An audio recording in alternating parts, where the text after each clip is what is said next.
Hi, I'm Brian Finestein. I'm the CEO of St. Clare's Health, and you're watching Let's Talk Health. I'm here with Dr. Edward McManus. He's the Director of Infectious Disease for St. Clare's. We've had a number of questions from the community that wanted to share with Dr. McManus so that he could provide some good information as you're out and about in the community. So, Dr. McManus, what's the current state of COVID? We've seen an uptick over the last couple of months. Well, COVID is really here in a second surge in New Jersey. As you know, over 65 million people worldwide have gotten the virus, and New Jersey has been a hotbed both at the beginning of the outbreak in the United States, and then we had a lull as we came up to Labor Day. But with the cold weather and people moving inside, and the holidays and people having get-togethers, we've had a significant surge in cases in New Jersey.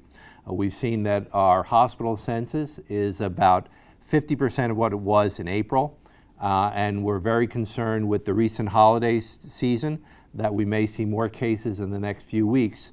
The projections for the United States and for New Jersey in particular is for us to reach our peak probably next week, around January 15th, and we hope that we're able to deal with this, and we're prepared to deal with it. But we'll see what comes our way. Dr. McManus, so the vaccines are coming out. What should the general public be perceiving, and how should we go forth? Well, the vaccines are the first step in us getting past and back to normal with the virus. Both Pfizer and Moderna now have both been approved, and they're being given in all our local hospitals to our first-line workers. And we expect the next line of vaccines to be delivered to our essential workers and to our elderly, who are most at risk for mortality and side effects and effects of the virus. It can be more serious in that age group. Is one vaccine better than the other? Well, both the vaccines that have been approved are mRNA virus vaccines, and they're very comparable and similar in the way they work. They're just made by two different companies. Okay. So if you are vaccinated, are you now not going to get COVID? Well, what we do know is from these two vaccines that they're 95% effective. And the other thing is, in those few patients who did get the virus, they had very mild illness. So I think that it's going to be very successful in combating the disease. But we're going to be wearing masks and doing social distancing now probably for the next 6 to 12 months, because we're still not sure whether you've had the vaccine, whether you still might be able to transfer or transmit the virus to other people. So we're going to still have a very cautious outlook. We're very hopeful that we'll have really free access to the public in general around April 1st for all access to the vaccines. Okay. Can you actually request one vaccine or the other? I think right now what you're going to have to be comfortable with is accepting the vaccine that's available at the site you go to. Right now they've delivered the vaccines to the hospitals, and you really have to stay consistent since these two vaccines both need 2 shots. You have to get the same brand of vaccine for your booster, but you really are only going to get a single choice wherever you go for your vaccine. We're getting into flu season as well. So the question I have is, how are the symptoms differing? As a patient, how should I be looking at my own self-health? Well, the symptoms are very simple, but if you're practicing social distancing and wearing a mask, your risk of acquiring the flu is going to be greatly diminished. That's not a substitution for getting the vaccine, but the symptoms are very, very comparable, except that COVID can have much more serious consequences and complications. So, you come down and you're really feeling lousy. At what point should you be triggered to maybe it's time to go to the hospital? Well, for the most part, the most serious manifestation of the disease is respiratory and being short of breath. But if you do have flu symptoms, you should see your doctor. We'd like to be aware of what your oxygenation is, how well your lungs are working, and that can only be done with a pulse oximeter.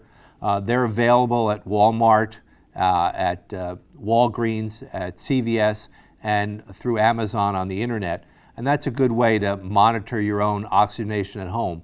But you probably should be checked if you have flu-like symptoms and make sure that that hasn't occurred. Okay. So if you see that, you're really not feeling well and you decide maybe I should go to the emergency room, should I be concerned that I could actually contract COVID in the emergency room? Well, right now, I think hospitals and nursing homes are some of the safest places in our state because they're taking tremendous precautions to protect everyone. I think you're much more at risk going to dinner, going to a mall, going to other places where people might not be using masks and keeping socially distant. But as I said, I think the hospitals and nursing homes are some of the safest places in the state. Shifting gears a little bit, so I'm out and about and I go to the grocery store. I'm going to have my mask and maybe gloves on. When I get home, should I be needing to wash off all of the groceries? Well, we've learned now since the virus has arrived that the main means of transmission is through droplets. And that means breathing in the virus. And it's related to being in close contact with other people who may not have their masks on or be socially distant. That's the number one most important thing. We're not finding very much concern about fomite or environment. Fomites are objects for acquiring the illness. There is some question about whether there may be the risk of aerosol transmission, but if there is a risk of that, it's very small. Again, shifting gears, so, my kids go to school, they come home. I also am taking care of an elderly parent. How do I keep everybody safe? Well, the safest thing is to stay inside your family bubble, whoever you closely associate with, and keep that tight, and also watch for any interruptions of that or any joining your bubble to another bubble. We've just gotten over the holidays, but people still want to come over and say hello. You really want to continue to wear a mask and keep social distancing from people who are not usually part of your household. Certainly it's children and young people do not have as severe an illness, but they can carry the virus and they can certainly transmit it to other people.